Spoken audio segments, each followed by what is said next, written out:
好啦，去到 D 題咧，咁就係啦，咁啊最麻煩嘅6分題啦。咁6分題咧就首先都係啦，先睇個題目先。咁啊嗱，第一樣嘢就係 describe and explain how other primary data。第一啦，唔係你一 A B C 裡面嘅 primary data 啦，即係唔應該解 accessibility 啦。第二樣嘢就係 primary data 啦，所以唔應該揾啲 secondary data 嘅嘢啦。好啦，would be collected to enrich 即係一手資料啦，唔係二手資料啦，係啦。would be collected to enrich the field study regarding the intensity of manufacturing activities in industrial area X。而家佢問你咧係關個 intensity 事，即係你要諗嘅就係有啲咩，通常我就會咁樣講嘅就係有啲咩 factors 咯，係啦。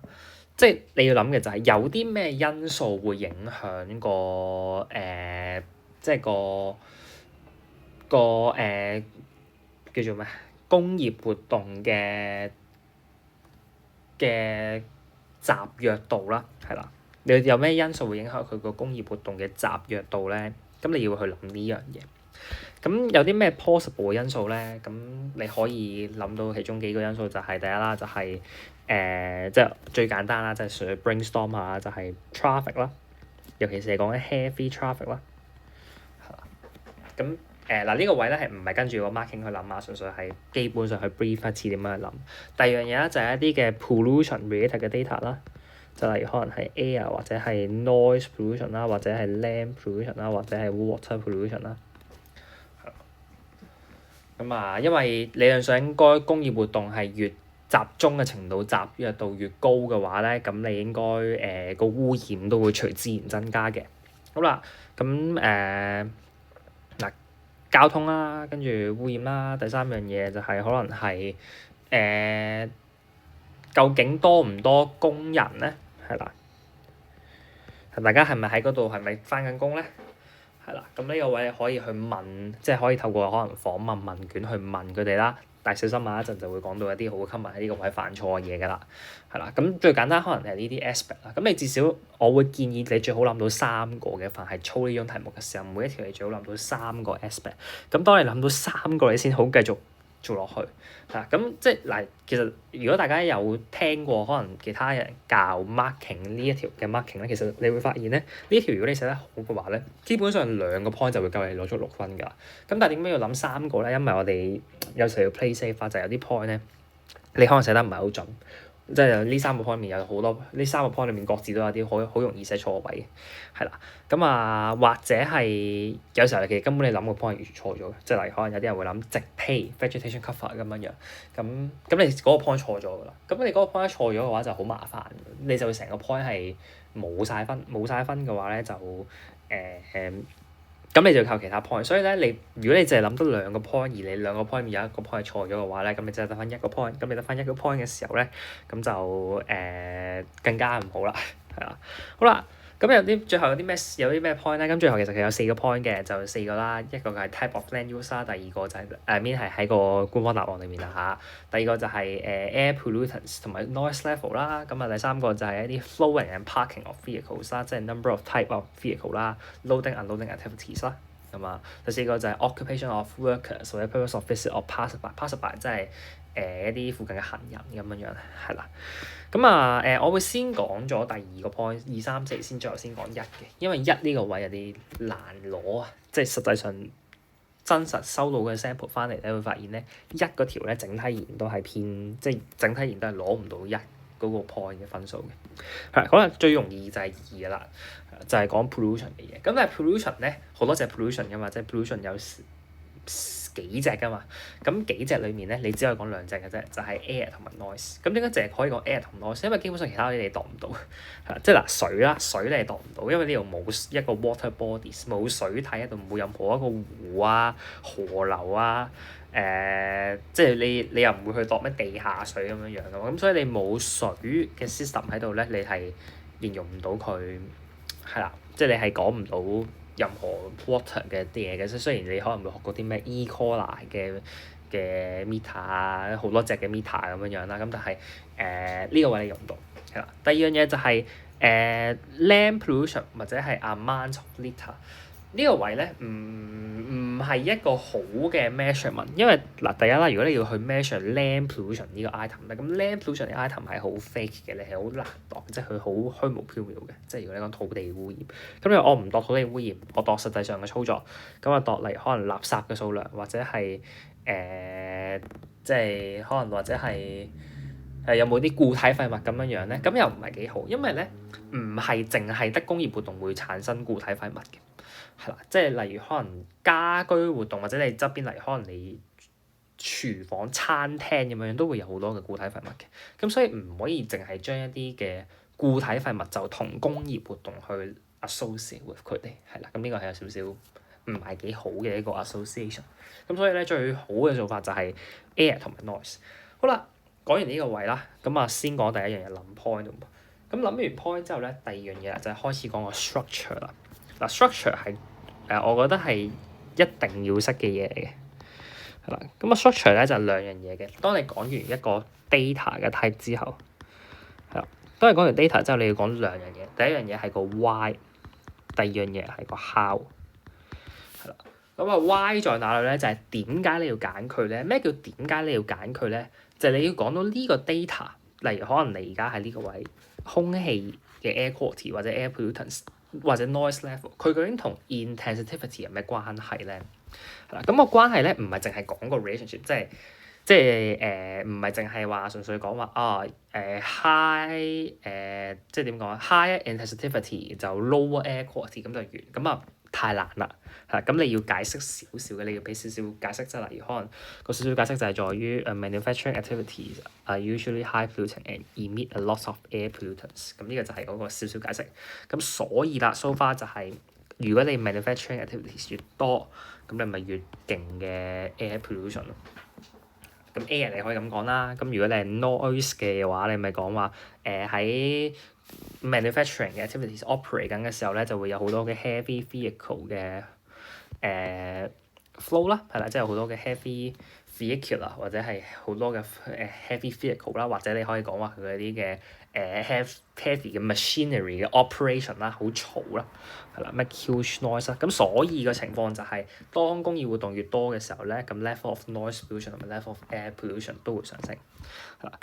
但係留意翻，你寫晒 air 同 noise 咧，係唔會令到你有2倍分數㗎。呢兩個 argument 係當同一 set 嘅題，同一 set 嘅嘢嚟睇嘅，即係話如果你寫完 air 再寫 noise 咧，咁即係點解咁講啦？佢就會改其中一 set 咯，改高分啲個 set 咁咯，係啦。總之佢會俾咗一個 argument 嘅分數你嘅啫，咁就唔會俾晒兩面嘅，即係唔會話因為你講同一樣嘢咁樣講完就2次分數咁樣嘅。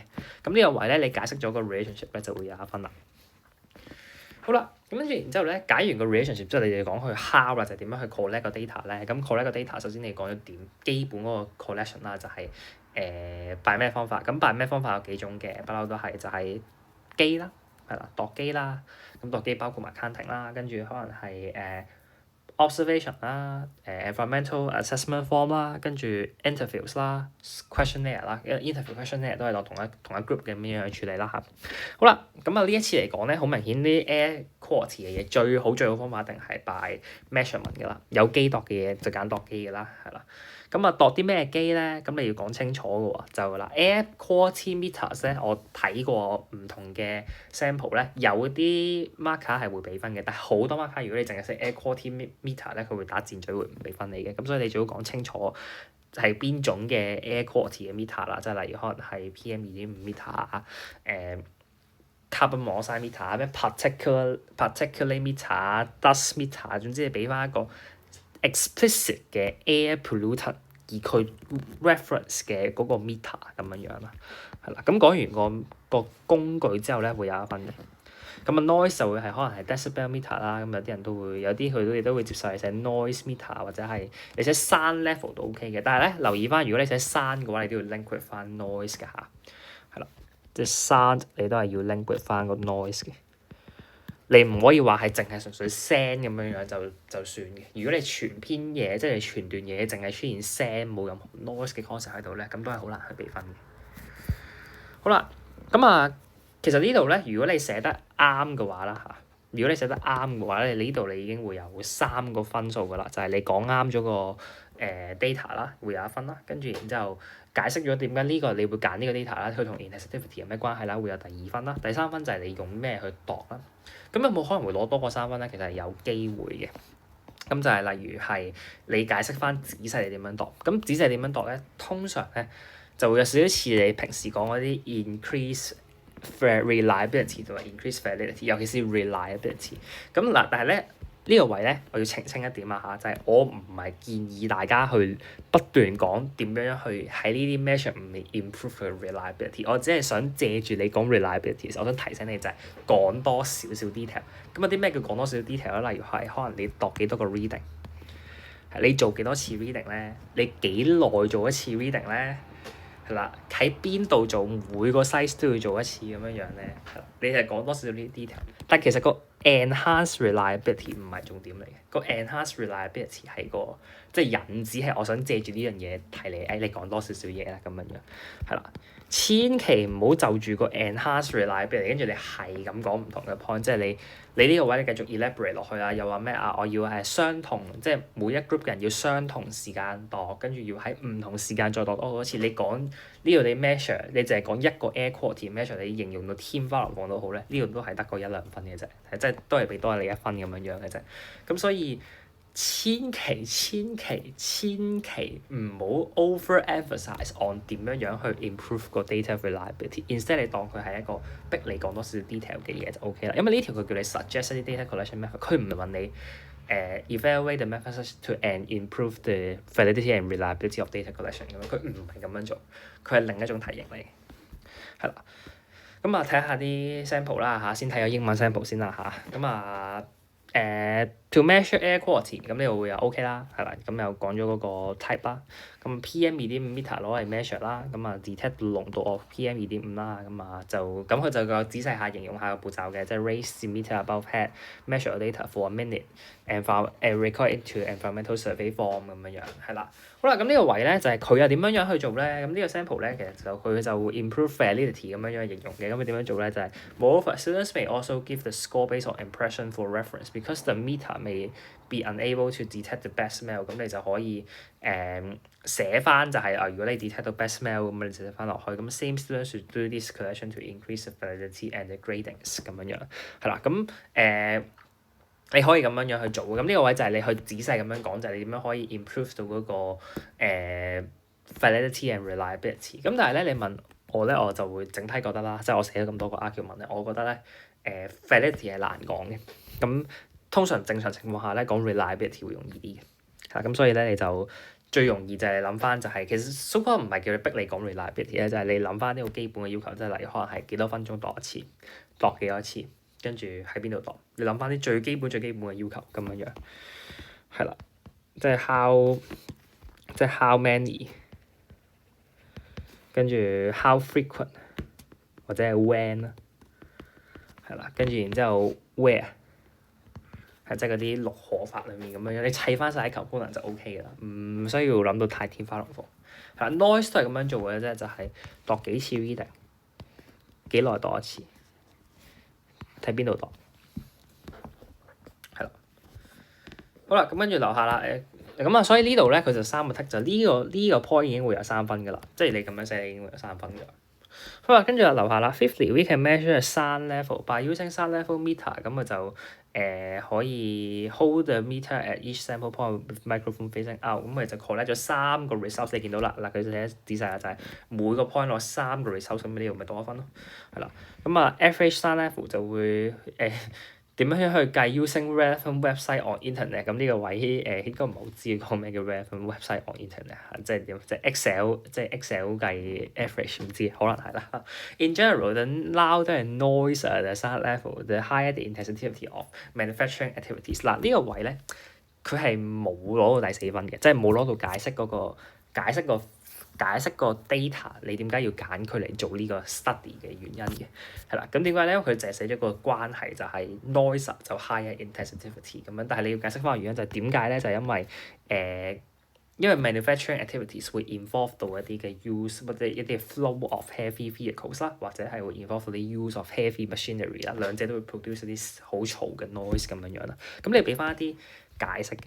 你唔係淨係講個關係咁樣樣。咁所以呢個佢就咁都係3分咁樣樣，就冇攞到第4分啦。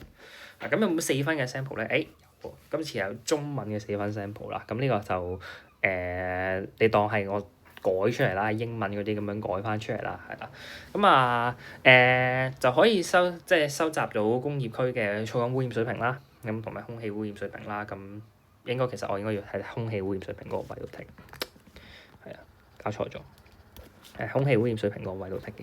係啦，因為我想用空氣嗰個嚟講，係如果其實嗱佢同一時間會真係噪音同空氣啦，咁兩者都 OK 嘅，係兩者都係咁樣剔嘅啫。咁我揀空氣嚟剔啦嚇，let's say 係啦。咁因為製造業會使用大量機器，會排出好高聲響同埋受污染嘅空氣。咁你又見到佢講到有機器有排出受污染空氣，咁所以佢就講到就係即係基本上佢形容到就係製造業即係 manufacturing activities 同埋你而家用緊嗰個你揀緊嗰個 data collection 嘅 parameter， 即係嗰個 air quality 之間關係。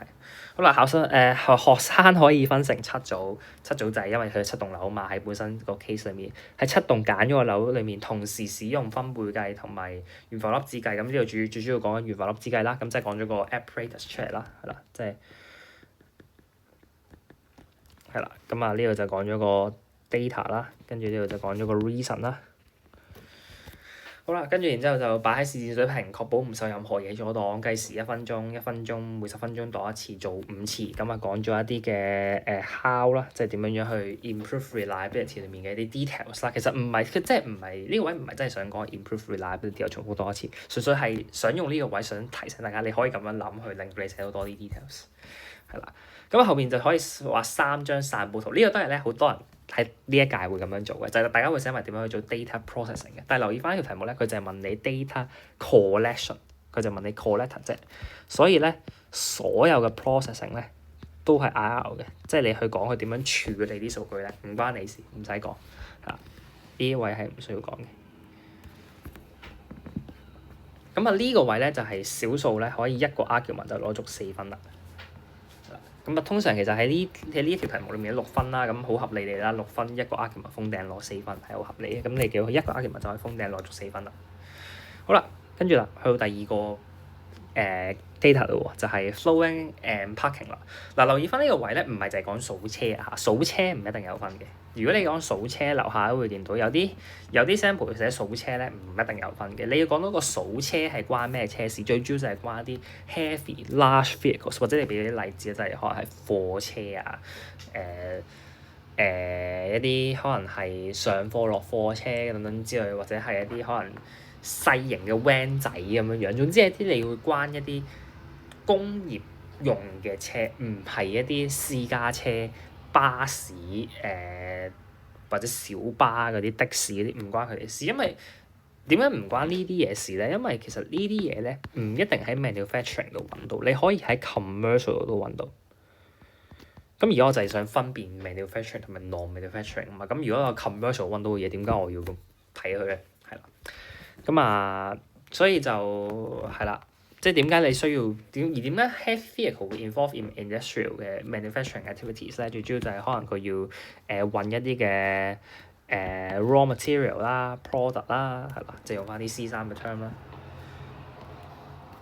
係啊，同一時間佢都可能要做啲裝貨落貨 loading unloading 啦。咁咪得 factory 先會咁樣做嘅啫，其他地方你係一個商廈，例如可能你係一個寫字樓，你唔會無端端上貨落貨咁樣噶嘛，係啦。好啦，咁點樣去數佢？即係點睇下啲車咧？數咯，係咯，最簡單數咯，唔會靠淨係望噶嘛，咪數咯，係啦。咁數啦就咁點樣數咧？就用 tally counter 數。嗱，tally counter 都係一個用具嚟㗎嚇，係啦，即係呢度1分啦。咁tally counter 都係一個用具嚟㗎嚇。咁今次當然啦 counting 就唔會有分㗎啦。今次就一定你要寫到係 tally counter 咁樣先會有分嘅。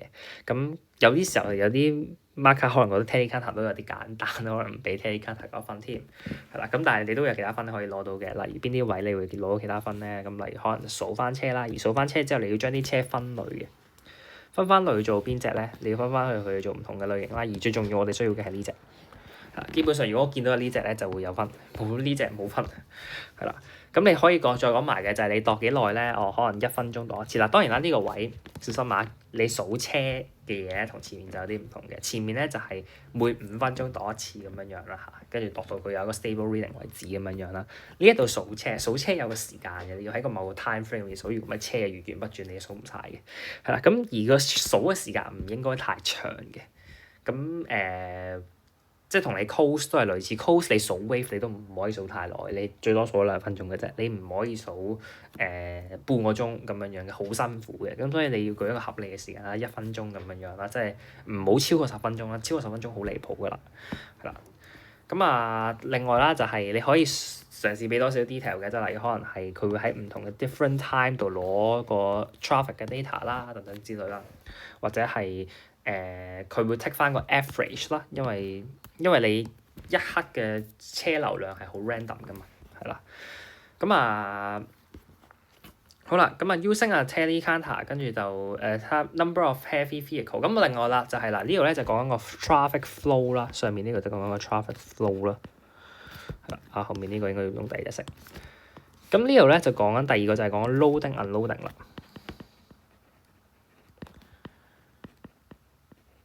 咁 loading unloading 點樣數咧？今次就都係數下佢有幾多架車係喺度停喺度 loading 同埋 unloading 啦。咁但係今次咧就可以數耐啲嘅，因為即係上課落課就唔係1秒鐘穿過嘅事嚟嘅。咁所以上課落課你可以數耐啲嘅。數耐啲嘅話咧，咁你就睇下先。係啦，咁你係可能數1個鐘、半個鐘咁樣樣啦嚇，即係睇下嗰段時間裡面有喺嗰段時間裏面有幾多架車喺度上課落課咁樣樣。然之後啦就都係啦，咁你再可以俾多少 details 嘅，例如睇幾時度咧，咁可以喺唔同時間度。咁唔同時間度嘅話就會係reliability 好啲咯。咁但係你可以純粹係 elaborate 就係你喺唔同時間度，咁你就更加容易攞個 accurate 嘅 data 咁樣樣啫，係啦。都係咁樣樣去做嘅。咁今次啦，都係啦，又係有個例子啦。咁今次咧就都幾多嘅，我就會先講咗呢一份先，中間呢一個先。嗱呢度咧佢就講 number of cars and type of cars 啦。number of cars 咧嗰陣時咧即係呢份嘢中間呢一份嘢3個 marker 講嘅，3個 marker 有啲 marker 中間係打箭嘴，因為 number of cars 唔大晒嘅。如果你淨係數車嘅量咧，唔係大晒嘅。車嘅量佢可能有好多私家車，有好多私家車嗰個唔一定係工廠嗰個，可能純粹係中環寫字樓，大家全部一齊衝去泊車，跟住翻工，咁唔出奇嘅，即係翻 office 工，係啦。好啦，跟住就 a student should use a tally counter 啦，and count the number of cars passed by each sampling site， 應該易啲。係啦 ，at regular time interval，say like 15分鐘，哇，15分鐘好難，數到好辛苦，係啦。嚟嘅啦，又俾個字，又俾個 details 啦。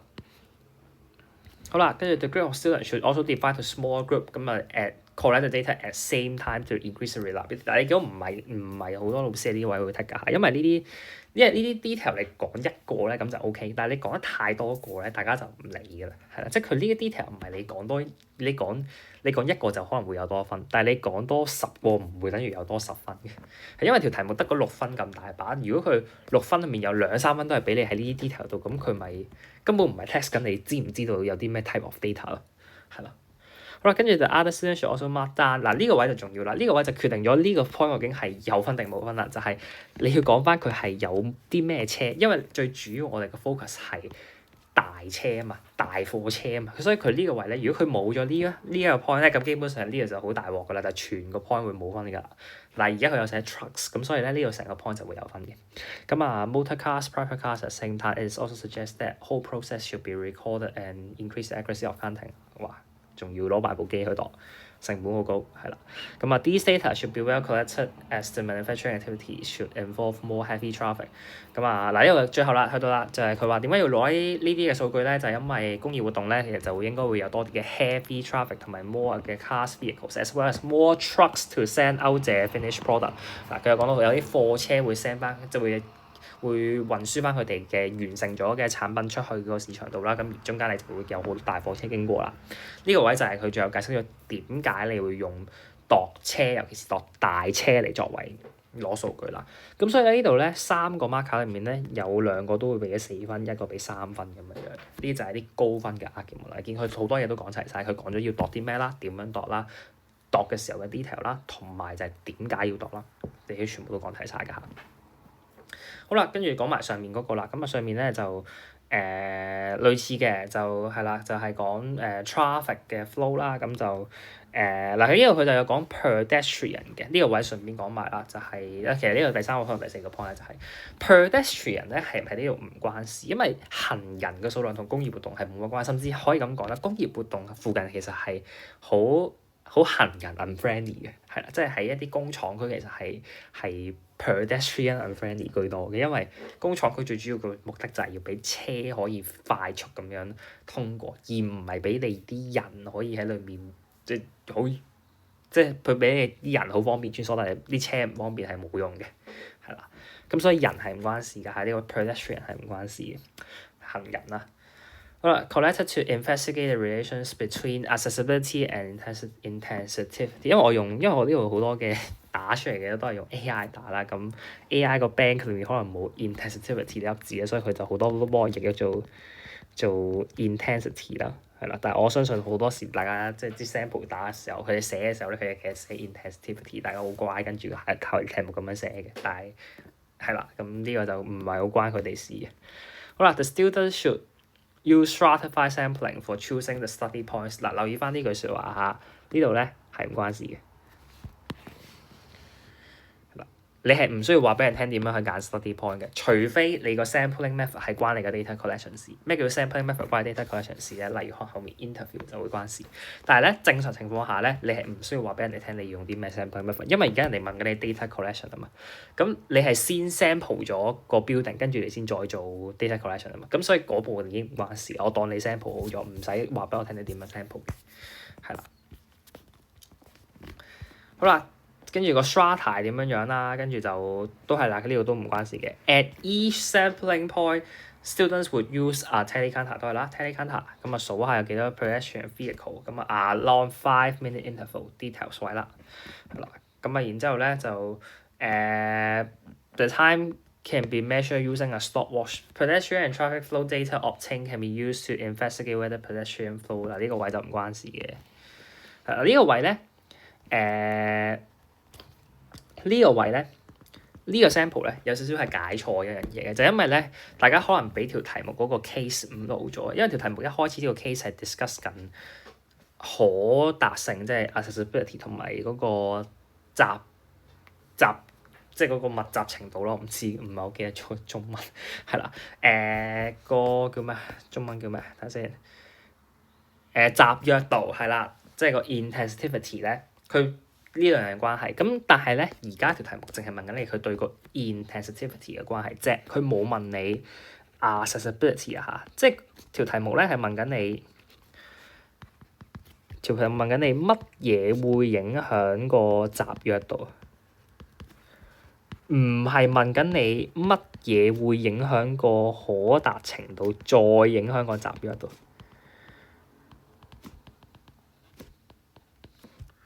係啦，唔係咁樣問你，所以咧你要做嘅嘢就係咧，你要去純粹係解釋翻就係有啲咩嘅 factor 會影響嗰個 intensivity，而唔係話你解完之後跟住又解翻，即係佢對個 accessibility 有咩關係，跟住再解同個 intensivity 有咩關係咁樣樣，係啦。咁啊嗱呢個位咧佢就有3分嘅，但係咧即係呢個位佢即係。佢有3分啦，咁其實係即係呢個 sample 咧，其實成個 argument 就係咧呢度有3分啫。咁但係咧呢個位咧，我就會覺得呢個 argument 咧，大家就要小心啦，就係小心一樣嘢，就係你叫佢冇講過 heavy 嘅 traffic，佢好似我睇完有次先係啦，係冇提到 heavy traffic 嘅。咁佢如果冇提到 heavy traffic 咧，即係咩意思？如果執正嚟改咧，係有機會冇分嘅，即係有機會成個 argument 會再俾人扣分或者甚至係0分嘅。因為有咩 case 可以證明呢樣嘢？可以望下樓下知道啦。樓下咧要見到啦，嗱佢中文學生啦咁樣寫啦，學生可以獲得 X 工業區嘅車流量，而證明 X 工業區嘅製造業活動嘅強度。咁啊你咁用車流量啦，跟住就睇8至10點做考察啦，用點算器記錄每個地點嘅車流量。咁當然啦，其實呢個位咁你不斷喺車流量打後打咗個箭嘴，其實呢個位其實佢應該解釋下咩叫車流量嘅，即係例如係你應該講係有幾多架車咁樣喺某個時間經過咁樣，呢個係一個比較好嘅寫法，而唔係話點講咧？而唔係話即係純粹寫車流量，你一節不斷重複佢啦，跟住就計算作記錄，跟住就睇下邊個點最多，然之後再又係啦，又係解錯咗，就係用咗諗翻可達到啦，呢個位都係唔關事嘅。咁但係你見到佢呢個位咧，又係冇講 heavy，咁所以呢個位咧係改呢份嘢嘅3個 marker 咧，都係冇喺呢個位俾任何分嘅嚇。咁所以咧就小心上面呢個 sample 啦，我自己會覺得最好就係用中間呢個 sample 嚟去做 reference 嘅。咁中間呢個 sample 其實都幾好嘅，係啦。咁第二個呢度咧就呢3個都 OK 嘅，係啦，即係呢3個都 OK 嘅。咁當然第一個會最好，第一個佢乜都齊晒嘅，係啦。咁你呢度其實佢都乜都齊晒㗎，呢度佢都齊晒嘅，即係個 data 啦。佢後面有講 heavy，所以係齊晒嘅。咁跟住就個 tools 啦，跟住嗰啲 details 啦，係啦，跟住講埋個 reason 啦。咁你見到佢都好齊嘅。好啦，跟住去到第3個要講嘅啦，就係 occupation of workers，所以 purpose of visit of passerby 係啦。嗱，留意翻就係你個 purpose 或者係個 occupation 係個重點，即係佢做緊啲咩，唔係佢個量。係啦，唔係個量啦，唔係 workability 啦，咁呢樣嘢係重要嘅。咁點解呢件事係關事咧？就係如果你發現喺呢個工業區嘅人越大多數你問得嘅人咧，都係做緊一啲可能工廠嘅活動，例如可能我係去做紡織業，我係去做整塑膠嘅，咁你咪知道呢個 area 係好多工業活動咯。咁佢個 intensity 咪好高咯，係啦。咁點樣去可以知道呢樣嘢咧？問人咯，咁問人即係 questionnaire 同埋 interviews 啦。咁但係留意翻就係問人嘅話，如果你講問嘅話咧，就睇先。首先我先揀咗上面嘅 reasons 嘅分數先，係啦。咁if most of the passerby workers working in any building in area X reports they are working in the manufacturing， 係啦。最主要就係你要講到佢係，如果係有多啲人係 report 到佢係做緊呢個工種嘅話咧，咁就應該係個 area 嘅集約度就會高啲啦。In terms of manufacturing activities， 咁點樣去做咧？就係擺個 questionnaire 或者 interviews 啦。咁呢個位咧，你就可以講點樣去 sample 佢啦。因為咧，你要去先 sample 人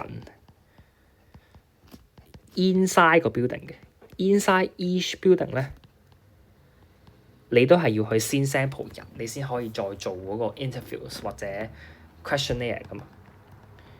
咁所以咧，呢一步咧，你就可以講一講個 sampling 嘅 method 啦。咁最 make sense 嘅 sampling method 咧就係 quota 或者 convenience 啦。咁 convenience 就係有人問就問，係啦。quota 就係咧我揀人物，係啦。咁揀就 group 唔同人出嚟，跟住就揀人就揀個數字，即係點講咧？係即係我哋將佢分咗類做唔同嘅人啦。例如可能係返工嘅人同埋即係點講咧？例如可能係最簡單係可能男士同女士咁樣啦，跟住我就想五開問一半男士問一半女士，例如我要目標問到10個，我就揾5個男士嚟問5個女士嚟問，咁當條街行過一個男士就問到有夠5個位置，咁之後就淨係問女士咁樣，咁呢個就係最簡單 quota 嘅喺呢個位嘅 application 啦。好啦，咁未完嘅。問題你都要講埋有啲咩問題嘅。嗱，如果你淨係話我要問問題咁樣就完咧，係冇分嘅，一定係冇分嘅。咁你講到係問啲咩問題，或者你要講到你想問啲咩？問啲咩咧？係問佢個 purpose， 記住係啦，唔係問佢個咩對 intensity 嘅睇法。嗱，呢個位係好多人犯嘅錯嚟㗎嚇，係呢個通常寫問卷嘅時候，好多人就犯嘅錯嚟嘅，就係問佢對 intensity 嘅睇法。係啦，呢隻答案咧我見咗好多次，即係 also interviews can be made by making questions such as why do you choose this building for your company？ 係啦，就呢啲咁樣，或者係有啲係直情係問咩？有啲直情係問咩？How do you think this area is intensive in manufacturing activities？ 咁樣係呢啲問題係完全唔 make sense 㗎嚇。即係你試諗下，你喺即係你返學，跟住你去即係俾我諗下先，有啲咩 case 可以講？即係試諗下你屋企人翻工，跟住然之後有人突然之間問你屋企人，你覺得你的地方、你工作的地方是集約度很高嘛？其實係好恐怖嘅，即係突然之間問啲咁奇怪嘅問題係非常之恐怖嘅。咁就算你話問得嘅字眼簡化啲，但係你無端端問一個咁樣樣嘅 issue 係好奇怪嘅。咁所以咧就千祈唔好咁樣樣去做，你應該要問佢係做啲咩，咁做啲咩你就問得夠多人，即係你收到嘅問卷夠多嘅話咧，咁你就會大概知道一下，就係呢個地方其實原來可能喺都有好多人係做緊 manufacturing activities 嘅咁樣樣，係啦。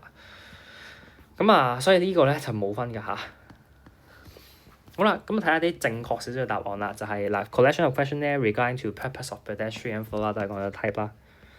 好啦，跟住就 as manufacturing 係 usually 係 light industry，咁所以咧同埋 labour intensive industries，咁所以如果你問咗個 purpose 係 during weekday 嘅 rush hour 嘅時候咧，即係俾咗啲 details 佢啦，with a questionnaire 啦個 type 啦，咁因為你問啱嘢啊，因為佢講係問啱嘢，所以 questionnaire 就會有分啦，係啦應該咁講係個 tools 啦，咁你就可以 further examine 個 intensivity of manufacturing activities， 例如佢可以問佢asking 佢哋個 occupations 啦，或者係 companies type 啦，嗱呢啲係一啲 make sense 嘅問題嚟嘅，係啦，就呢啲係一啲 make sense 嘅問題嚟嘅。They work for rush hour of a weekday at different sites within this area 咁樣樣。咁雖然佢呢度咧佢就冇寫到解釋嗰一分，咁但係其他分都齊嘅，咁呢度都有3分咁樣樣。係啦，咁呢啲先係一啲合理啲嘅 argument 嚟㗎嚇。好啦。咁最後啦，就係呢度俾翻啲分數嘅係啦嚇，即係解釋個原因啦，跟住然之後點樣 sample 啦，跟住可能問啲咩問題啦，或者係個 tools 啦，係啦咁樣樣。好啦，咁跟住咧就去到最後一個啦，最難攞分嘅一個 type of land use。嗱 type of land use 咧就呢個位咧，其實佢個意思係想講啲咩？就係因為咧。so called 叫做工廠區啦，但係工廠區就唔係淨係得工廠，尤其是如果你係用香港嘅 setting 去諗，工廠區可能而家好多時都會變做係工廈活化成為商廈，咁所以究竟係咪嗰個係純工業咧？定其實有啲係攞咗嚟做 storage， 有啲係 vacant 咗，有啲係 business 嘅即係 commercial building 咧？咁呢樣嘢係需要知道，咁你先知道嗰個 area 嘅 intensivity。咁其實可能最後有啲情況係，其實佢純粹係 intensivity in business activities，but not manufacturing activities。係啦，咁呢個唔係我哋想嘅情況嘛。咁所以我哋就需要知道佢 type of land use 係啦。咁而 type of land use 可以點樣睇咧？大概可以睇下棟樓嘅樣嘅。咁但係嗱，唔好淨係寫棟樓嘅樣嚇，即係淨係寫棟樓嘅樣係 reflect 唔到任何 intensivity 嘅嘢嚇。你要係睇嘅就係透過睇棟樓嘅樣去判斷佢嘅 land use，而透過個 land use 去判斷佢個 intensivity 咁樣樣。好啦，然之後咧就係啦，睇下點樣寫啦嚇。例如係應該係一啲 active 嘅 industrial buildings 啦，而 active 嘅 industrial buildings 咧係有啲咩情況睇到咧？就係可能佢會有啲比較 less modern 嘅 design 啦，或者係 presence of一啲嘅 chimneys 啦，即係煙囪啦，因為你需要排放啲 gas 啊嘛，係啦。而另外咧就係可能 renovate 咗個 buildings 咧，其實就攞嚟做 commercial 嘅 land use，which is 就唔關 industrial 事啦。咁佢哋嗰個 intensivity of manufacturing activities 咧就會低啦。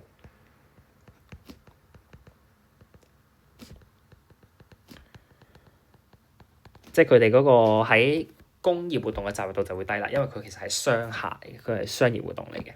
咁點樣可以睇到咧？咁其實最簡單方法就係睇完再做 environmental quality survey。咁你就 set up 唔同嘅 parameter。咁例如可能你 set up 呢啲啦 presence of chimneys 啦 building designs 啦 with appropriate 嘅 descriptions 啦，跟住就俾埋個 scoring 啦。俾完個 scoring 之後咧，就可以透過俾個分之後，你就可以大概知道邊啲 building 係似係比較低 ranking， 可能係啦，低 ranking， 因為如果你係有 chimney 咁，可能就俾低分啲；冇 chimney 就俾高分啲，即係睇落去好似高級啲嘅你就俾高分啲，冇咁高級佢俾低分啲咁樣嘅時候，咁應該比較殘舊 building 會比較多係工業居多嘅，因為如果如果你係靚 building 代表住你應該有錢去維修啦，咁點解會有錢去維修？或者有錢去維修之後後果就係咩？就係你要去揾翻啲商業活動去冚翻你個筆頭人，係啦。好啦，咁跟住就睇下啲答案咯喎。嗱，其實呢個答案反而係做得比較麻麻嘅，就係有啲人會有少少分啦，係啦，即係 collect data on appearance of buildings。咁啊by taking photo observation 佢都冇寫 environmental assessment form， 應該要寫埋個 form 嘅，因為你唔可以淨係白 observation 咁樣嘅。咁to determine is modern and new or old 係啦，即係佢睇下佢係咪 modern 與否，定係其實係 old 嘅。咁 because modern 嘅 building 係攞嚟做commercial use，older 係攞嚟做 manufacturing。咁呢度咧兩個 marker 講嘅時候，一個 marker 係 OK 嘅。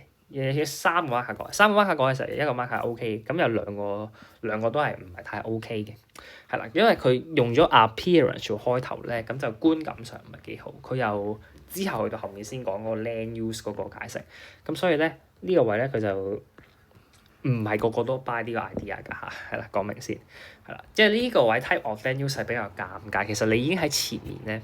你已經揾咗個 type of companies 㗎啦嘛，咁所以咧，你再揾個 type of land use，其實嗰個位係有啲尷尬嘅。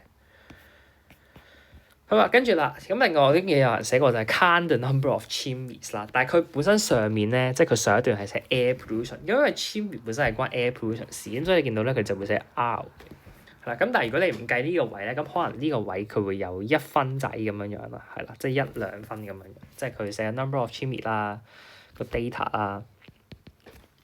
跟住然之後佢點樣做咧？就係數個數字啦，其實你個 counting 啦，係啦。咁啊 counting 你最好寫埋係 by tally counter 嗰啲咁樣樣啦 ，take photo if necessary。咁啊，當個 manufacturing industry 越 intensive 嘅時候咧，就應該越需要多啲 chimney 咁樣樣嘅去 emit gas pollutants 係啦。咁啊，咁但係你都要解釋翻就係、其實 manufacturing activities 啦，如果淨係喺呢一段嚟講啦嚇。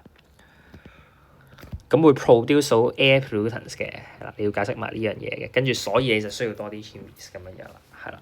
咁啊 by compare 個 chimney 咧就知道個 intensity 啦，咁樣樣。咁呢個位你可以睇一睇嘅。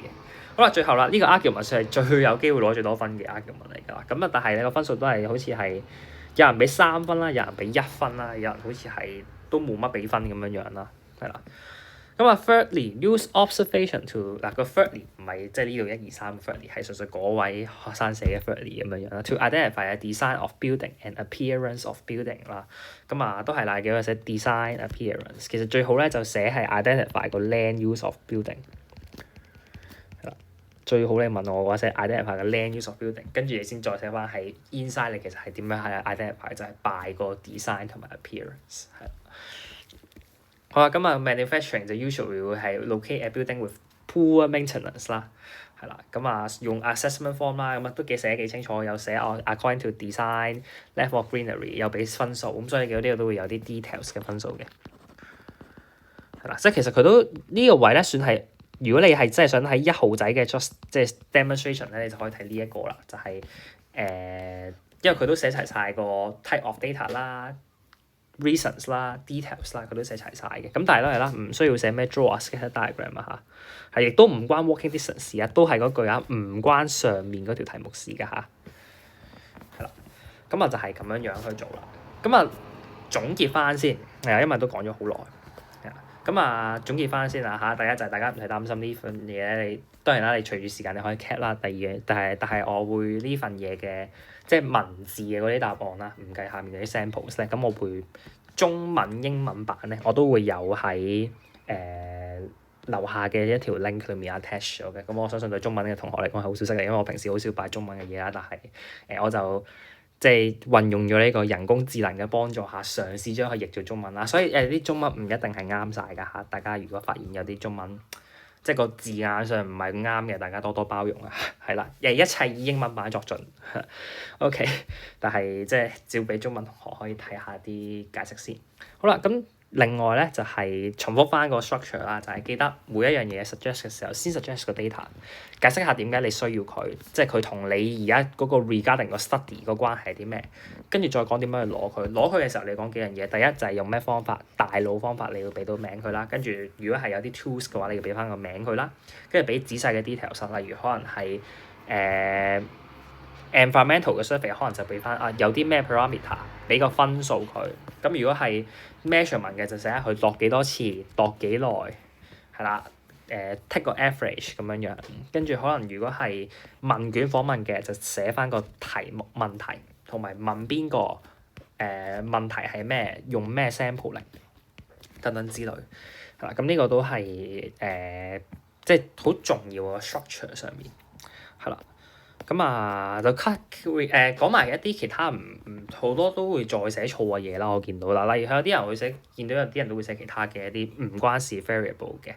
有人寫個 vegetation cover 啦，係啦，唔關事㗎嚇，係啦。有人寫頭先上面講嗰啲 walkability 嗰啲，好多人都見到有啲人咁樣寫嘅，係啦。好啦，跟住仲有啲其他錯嘅，例如就係第一就係有啲咧就將啲題目同翻傳統嘅嗰啲 reliability validity 題目撈亂，寫啲咩 expanded scale of study 呢啲係傳統嘅題目，講咩 reliability validity 嗰啲題目你先會寫佢嗰啲，先會寫啲咁嘅嘢嘅，係啦。第二樣嘢咧就有啲人會寫個 sampling on 個 building selection，即係喺揀 building 嘅時候，呢個位都係唔關事㗎，都係嗰句你先揀 building，再做 data collection。assume building 已經揀咗，你先寫你嗰啲 data collection 嘅嘢，唔需要理佢個 building 點樣揀。唯一就係如果你喺你 data collection 嘅時候需要再做 further sampling，例如可能喺呢個位你問人，你要揀人㗎嘛，你唔係個個人都問㗎嘛，咁你就要再寫埋你點樣做 sampling。但係如果唔係前面呢啲咧，唔需要寫點樣做 sampling。另外就係咧。唔需要寫佢點樣去 process 佢，即係你唔需要寫佢點樣整啲咩 graph，或者有啲人會寫咩 overlaying 嗰啲都唔關事，係啦，唔需要寫呢啲嘢，因為唔係呢一條個 primary data collection 嘅重點。好啦，最後啦就俾你睇埋一啲究竟成條 overall 點樣俾分啦。好啦，咁呢度有18分嘅 sample 啦，呢個18分係好勁嘅，係3個 marker 嘅18分嚟嘅，即係講緊通常 job 有3個 marker 咧，第3個 marker 就係大粒嘢嚟嘅，咁所以咧就好勁嘅，係一個好勁嘅 sample 嚟嘅，係啦，咁啊呢度啦，就我哋最主要係講呢個嘅啫，就係好啦 D 題 ，firstly collection of questionnaire 其實頭先就係 pedestrian。purpose of pedestrian flow 即係訪問問卷，我就喺呢度嚟㗎啦，係啦，咁你見到啦，呢度個 argument 佢都攞3分啦，哇，好勁！好啦，第二個咯喎，佢就講 noise level，咁啊 noise level decibel meter，跟住就解釋就係因為佢會有當啲 manufacturer 佢要將啲 product send 翻去 market 嘅時候，佢就用 heavy vehicle 去 produce 個 noise。呢度都有3分啦，總之解釋咗個 type 啦，跟住個 tools 啦，跟住個 reasons 啦，係啦。其實佢都仲有講埋啲 detail 嘅，係啦。不過咧，其實呢個位咧之後咧，你有冇分咧？即係呢度開始之後有冇分咧？其實你同我都唔會知道，因為咧呢個位佢已經封頂攞咗6分。其實呢個位你問我自己覺得咧，樓下啲位都係有分嘅，即係可能係by 佢 measure 喺唔同嘅時間啦。呢個位其實應該會有分啦。我哋用綠色筆去 show 好啲。跟住 heavy vehicle flow 都係有分啦。跟住 heavy vehicle 係代表住佢哋需要去 send 個 road transportation， 呢度會有分啦，係啦。跟住有 tally counter 都會有分啦，係啦。咁啊不過就 record the number of heavy vehicle in different time intervals， 呢個位就應該要俾啲仔細解釋嘅。咁所以其實如果你問我咧，佢可能呢份嘢咧，佢呢個 sample 咧係好勁嘅，可能值咗9至10分嘅。咁但係你見到啦，就係佢都會照寫3個 point，因為佢唔知道可能萬一第一個 point 唔得咁你就要靠樓下嗰2個 point 㗎啦，係啦。好啦，跟住去到樓下啦，俾多一個 sample 大家睇，咁啊唔好淨係睇6分啲 sample。好啦，睇下呢度咯喎，other than 個咁啊呢度佢都係照咁樣寫啦。other than proportion of manufacturing activities，咁我哋可以 collect 係 by 用 environmental quality survey 係啦。咁啊個原因就係佢係 always polluting，但係呢個位咧佢爭咗啲咩咧？咁 polluting 係 in what aspect 先？係啦。即係你 in what aspect 先當到樓下嘅嘢啊嘛，因為佢淨係講 survey 就講咩都 polluting，但係佢冇講邊隻，咁就所以唔得啦。呢個位就即係呢個位就會打箭準，係啦。好啦，跟住就 design 個 assessment item 啦，又係冇講咩 item 啦。例如可能而家跟住佢可能後面有講嘅就係 air quality、water quality、noise level、appearance 啦。water quality 唔關事嘅。air 同 noise 係同一個 group 嚟嘅 appearance 你要同 land use link 翻，唔同 land use link 一律當睇唔到，係啦。咁啊跟住就有個 standard 嘅 scoring criteria 啦。咁但係咧呢個位咧，因為 air quality 咧你唔係淨係靠個 assessment form 去睇㗎嘛 ，air quality 即係靠 assessment form 去睇係一個好太 subjective 嘅做法嚟㗎嘛。咁你應該要用機啦，咁所以佢就會再去到後面啦。Moreover, in order to increase the validity and reliability of results, specific instruments should be used。就例如2.5 meter 呢度就有分啦，係啦。咁啊講咗個 tools 啦，呢度講咗個 type of 個 data 啦，係啦。好啦，跟住啦就講話佢再講埋咩 pilot study 啦。pilot study 都係唔需要喺呢個位講，因為呢個位咧係 primary data collection，但係而家你講 pilot study 唔係嗰個 primary data collection 個 method 裡面嘅一部分。咩 standardized scoring criteria and the use of instrument， 跟住 we should divide 6 groups 去 into 6 static buildings， 唔係 7， 不過冇所謂嘅，係啦。咁啊，然之後就 mark down 個 reading and scores immediately after observing and measuring，collect data again at 5-minute interval 咧。見到呢個位佢就純粹係講翻就係個點樣將個 meter 攞去，就係5 minute 咁樣攞一次去 get a mean value， 係啦。咁你見到佢呢個位就有解釋，咁佢俾多1分啦。咁呢度就3分嘅，但係咧你見到呢一個嘅 sample 咧，佢就解釋上面相對上係差好多啦。第一啦，佢冇分段啦，係啦，即係冇一個好 separate 嘅 primary data collection 乘1、2、3咁樣樣啦。你見到人哋上面咧係啱啱好係1個、2個、3個咁樣樣嘅，但係佢呢度咧係其實整體而言咧，你改得都係得一個咧，就係 air quality，因為 environmental quality survey 嗰個太 hea 咧。其實佢根本冇解釋佢想度緊啲咩，佢就係話我用呢個 survey 去度，咁就完，咁啊太 hea 啦。咁所以咧，其實佢成篇文都係講緊一隻嘢啫。咁成篇文講一隻嘢咧，其實只係會封頂得4分嘅，就係你見到前面最高分嗰啲 argument 都係得4分嘅啫，係啦。咁啊，最高分呢啲 argument 佢都得4分，所以咧千祈唔好成篇文淨係講一隻嘢，呢個係死緊嘅。第二樣嘢就係有好多嘅一啲 IR 嘅 item 啦，就例如好長嘅一啲 validity 啦、reliability 啦。咩 pilot study 啦呢啲啦，係啦，我明白大家教科書可能會教過呢啲嘢，但係呢啲嘢咧係即係考試嘅時候你要識得喺咩時候用咯，唔係喺呢個時候用，係啦。咁啊，最後啦就嗱，我睇整呢份嘢啦，見到呢份嘢都好長啦，我好未試過整一份咁4版紙去解一條咁短嘅6分題目，係啦。咁啊，睇咗好多份嘢啦，咁睇好份嘢裏面咧 so far 我自己就觀感上就覺得就係咁嘅，就3個 conclusions 啦。第一樣嘢就係我覺得高分嘅 sample 咧，其實佢哋除咗係寫嘅嘢好即係好仔細啦，例如可能6分呢一份，你見佢寫嘅嘢好仔細之外，另一個佢哋好勁嘅位咧，即係佢哋勁過其他人嘅位，就係佢哋認啱晒啲嘢。咩叫認啱晒？就係佢揀啱咗個 type of data。呢個好重要，因為咧你寫得個3個或者淨定都俾盡你寫4個，咁當你寫錯得太多嘅時候咧，其實你係好難攞分嘅，即係你冇可能靠一個攞分咁樣樣噶嘛。咁所以你首先你認啱啲嘢先，你認唔啱嘅話咧，你就會輸在起跑線度啦。咁點樣去認啱咧？就係平時你去諗，即係你可以去做一啲 mind 叫咩嗰啲叫做即係 thinking 嘅題目咁樣樣去做一啲 thinking 嘅 practice，就係你望住唔同嘅題目，跟住去諗一諗就係影響呢樣嘢嘅有啲咩 factor，即係例如可能以 cause 為例，係啦，影響 wave energy 嘅會有啲咩 factor 咧？係啦，影響個 cause 嘅即係嗰個 gradient， 影響個 onshore gradient 嘅會有啲咩 factor 咧？咁你去諗一諗有啲咩 factor， 諗完有啲咩 factor 之後咧，你再 match 翻要點樣去度佢。因為如果你諗錯咗咧，基本上你點寫都係錯。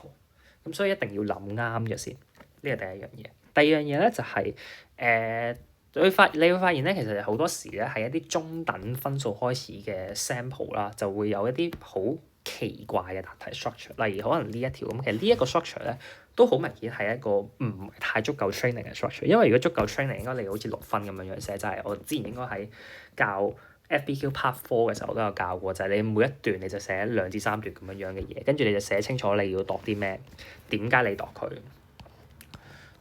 點樣去度佢，度佢嘅時候有啲咩 detail，例如可能問卷嘅問咩問題，跟住嗰啲咁樣樣嘅嘢。但係好多時咧，我見即係上屆學生都係好多時都唔記得咗寫一個好 follow 一個好正確嘅 structure，而 follow 唔到個正確 structure 嘅問題就係第一你自己會寫漏嘢，因為本身你個卷嗰個本身你份卷好密，咁如果你再冇一個好清晰嘅 structure 喺個腦裡面咧，你好容易寫漏嘢。第二就係咧改嗰個都好辛苦，因為佢要不斷同你亂咁做 matching，咁萬一你本身想寫嘅嘢係連埋一齊，但係佢因為你將佢拆，即係本身你想寫 present 2個 idea， 你就想應該2個 idea 都有分，但係因為你將佢拆開咗好遠，跟住 mark 卡唔覺得嗰2個係一個 make sense 嘅 idea 而俾少咗分你咧，咁你就好蝕底㗎啦。係啦，咁所以你需要去 train 一 train 下個 structure，你要知道自己要點樣答呢啲問題。係啦，第三樣嘢咧就係咧，大家有啲時候咧揀 data 咧，可能懶啊，即係純粹想湊個數字，即係我叫你寫三個，你寫三個，turns out 就係可能寫一個 noise 一個 air 咁樣樣咧，咁唔好啦，係啦，咁你揀翻啲即係唔同類型嘅 data，因為你揀同一個類型嘅 data 咧。就第二個就會一係當睇唔到，一係就個 marker 寫個 R repetition 咁樣樣又嘥咗嘅一個 argument，咁所以就點樣可以令到你可以諗得多啲咧？諗咯，係啦，咁啊，即係同佢哋寫嘅嘢就其實都係差唔多啦，即係我就 base on 佢呢樣嘢再 further elaborate 啦，係啦，就FAQ performance 就好明顯睇住個成績都知道係 not satisfactory 嘅啦，即係你會應該要熟習一下成個 flow 點樣高啦，而成個 flow 裏面係唔單止係呢個咁嘅 stage 由1、2、3、4、5或者1、2、3、4點樣高嘅時候，另一個問題就係咧，你都要知道每一個 stage 上面啲題目你要答啲咩，有啲咩 structure 你要 follow，有啲咩 common 嘅 point 你要知道咁樣樣，係啦，咁就 should exert effort on enhancing the skills on the 5 stage on inquiry-based fieldwork 啦。咁啊條片就應該會去到呢度，咁啊條片應該幾長，我感受到係好長。